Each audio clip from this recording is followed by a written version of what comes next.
کما کتب علی الذین من قبلکم لعلکم تتقون، تاکہ تمہارے اندر تقوی پیدا ہو جائے۔ اب یہ ہے اصل میں جو حکمت ہے۔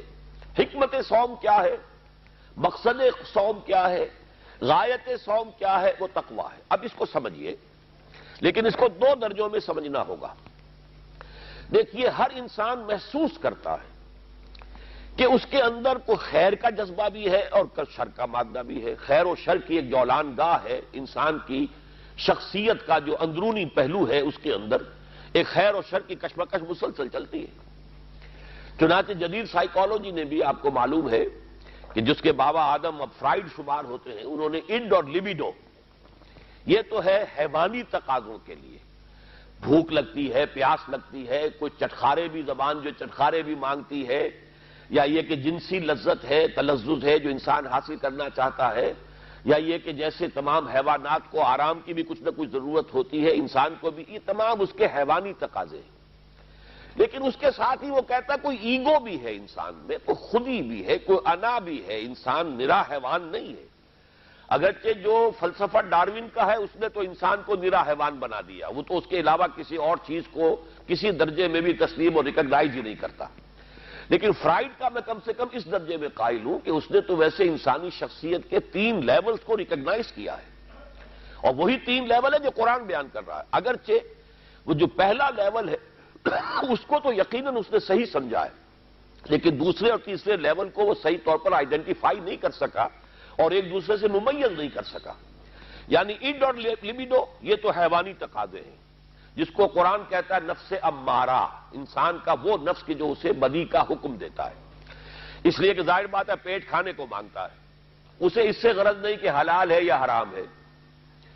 چٹخارا جو ہے وہ تو اپنی تسکین چاہتا ہے، اسے اس سے بحث نہیں کہ کوئی چیز جائز ہے یا ناجائز ہے۔ شہوت کا جذبہ جب برانگیختہ ہوتا ہے تو اسے تو اپنی تسکین چاہیے، سیکشول گریٹیفیکیشن جسے آپ کہتے ہیں، سینشول گریٹیفیکیشن، اسے اس سے بحث نہیں کہ جائز راستہ ہے یا ناجائز راستہ ہے، لہذا وہ حد اعتدال سے تجاوز کرے گا، صحیح راستے سے ہٹے گا۔ یہ گویا کہ اس کی سرشت کے اندر ہے۔ اس لیے ان نفس لامارۃ بالسوء، یہ ان یا لیبیڈو ہو گیا۔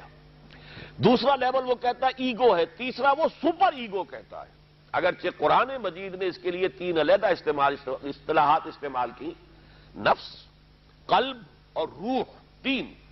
سپر ایگو اصل میں روح ہے، لیکن وہ نہیں سمجھ پایا اس کو۔ اس کی ڈیفینیشن جو ہے سپر ایگو کی وہ بڑی مختلف ہے، لیکن یہ میرا اس وقت کا موضوع نہیں ہے۔ اس وقت میں صرف یہ چاہتا ہوں کہ ریکگنائز کریں کہ یہ انسان کے اندر 2 پہلو ہیں جن میں کشاکش ہے۔ ایمان مجھے روکے ہے تو کھینچے ہے مجھے کفر، کعبہ میرے پیچھے ہے کلیسا میرے آگے ہے، ہر انسان کو محسوس ہوتا ہے کہ ہے۔ اب اس میں ہر شخص یہ سمجھتا ہے کہ اگر کوئی شخص باہمت ہے، دنیا میں کوئی بڑا کام کرنا چاہتا ہے، ایک تو یہ کہ عام آدمی ہے، حیوانوں کی سطح پر بس اپنے تقاضے پورے کیے اور زندگی بسر کر دی، بتا دی، جس کو میں کہا کرتا ہوں کہ زندگی اس نے نہیں بتائی، زندگی نے اسے بتایا ہے، زندگی نے اسے گزارا ہے، اس نے زندگی نہیں گزاری۔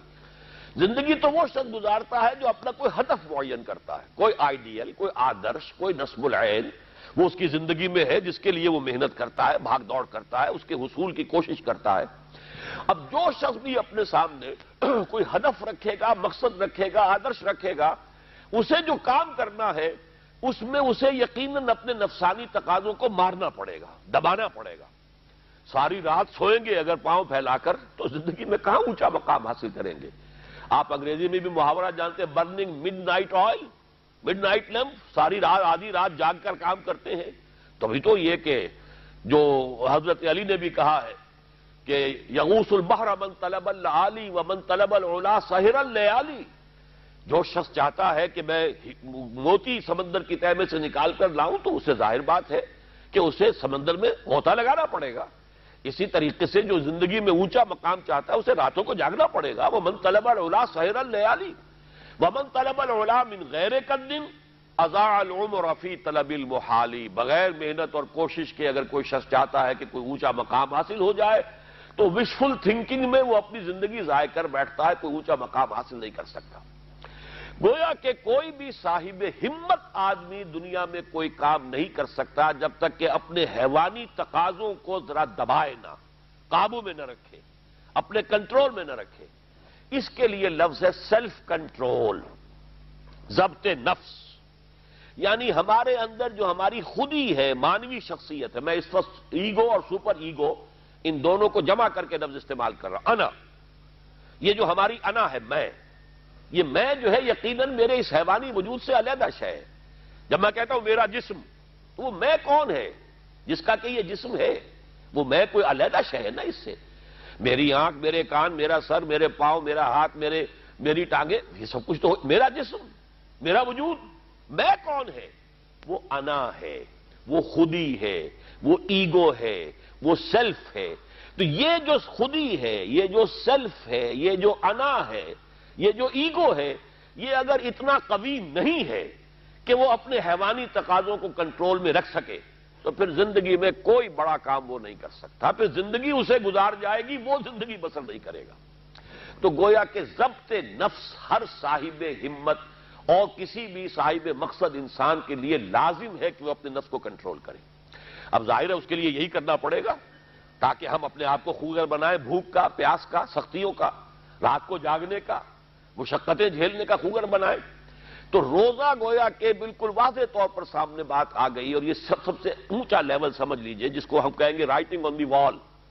جیسے پانی زمین پر ہمیں بہتا ہوا دریا کا نظر آ رہا ہے، سرفیس واٹر، یہ گویا کہ اس کے مطابق سیلف کنٹرول، ضبط نفس کی ایک مشق ہے روزہ. بھوکا رہنا، پیاسا رہنا، تاکہ ہماری خودی، ہماری انا، ہمارا سیلف، ہماری ایگو، وہ ہمارے اڈ اور لیبیڈو پر، حیوانی تقاضوں پر، ان کے اوپر پوری طرح قابو یافتہ ہو. اب اس کی مثال یوں سمجھیے کہ جیسے گھوڑا اور اس پر سوار. یہ ہماری خودی یا انا یا سیلف جو ہے یہ سوار ہے، اور ہمارا یہ جسم گھوڑا ہے. اب اگر گھوڑا جو ہے سرکش ہے اور منہ زور ہے اور سوار کے قابو میں نہیں ہے، تو اس کا مطلب تو یہ ہے کہ سوار کی زندگی اس کے رحم و کرم پر ہے، جہاں چاہے گا پٹک دے گا، جدھر چاہے گا نکل جائے گا. لیکن اگر سوار جو ہے وہ طاقتور ہے، مضبوط ہے، گھوڑے کے اوپر اس نے قابو کیا ہوا ہے، اس کی دونوں رانے جو ہیں وہ بھی گھوڑے کو محسوس ہو رہی ہیں کہ میری پسلیوں کے اندر پوری قوت کے ساتھ دسی ہوئی ہیں، لہذا وہ گھوڑا جو ہے اب حکم مان رہا ہے اپنے سوار کا. تو اب یہ کہ انسان جو ہے اس سواری کے ذریعے سے اپنا جو بھی مقصد ہے، جو منزل ہے، وہاں تک پہنچ جائے گا. تو ہماری انا یا خودی یا سیلف، یہ ایگو، یہ ہمارا وہ سوار ہے جو ہمارے اس حیوانی وجود کے گھوڑے پر، مرکب پر سوار ہے. اگر تو یہ خودی مضبوط ہے، توانا ہے، طاقتور ہے، کنٹرول میں ہے، تو یہ جو جسم ہے، یہ حیوان جو ہے، یہ گویا کہ اب اس کے تابع ہو گیا، اور وہ اپنے مقصدی زندگی کے حصول کے لیے اس کو استعمال کرے گا. اور اگر یہ کمزور ہے، اس کی انا یا خودی، تو پھر تو وہ زندگی جو ہے اور اس کے حیوانی تقاضے اسے جس طرح چاہیں گے استعمال کر دیں گے. تو پہلی بات ہوئی کہ یہ ضبط نفس ہے. اور ایک بات یہاں پر تھوڑی سی اور واضح کر دوں، اسلام نے سیلف اینیہیلیشن کی اجازت نہیں دی ہے، سیلف کنٹرول کی اجازت دی ہے. یہ جو راہبانہ تصورات رہے ہیں دنیا کے مذاہب کی جو تاریخ ہے، اس میں تو سیلف اینیہیلیشن، اس نفس کو کچل دو، کچل دو، کچل دو.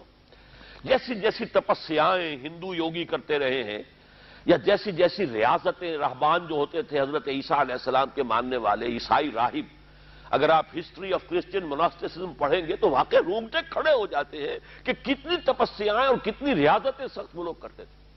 لیکن یہ اسلام میں نہیں ہے. لا رہبانیت فی الاسلام.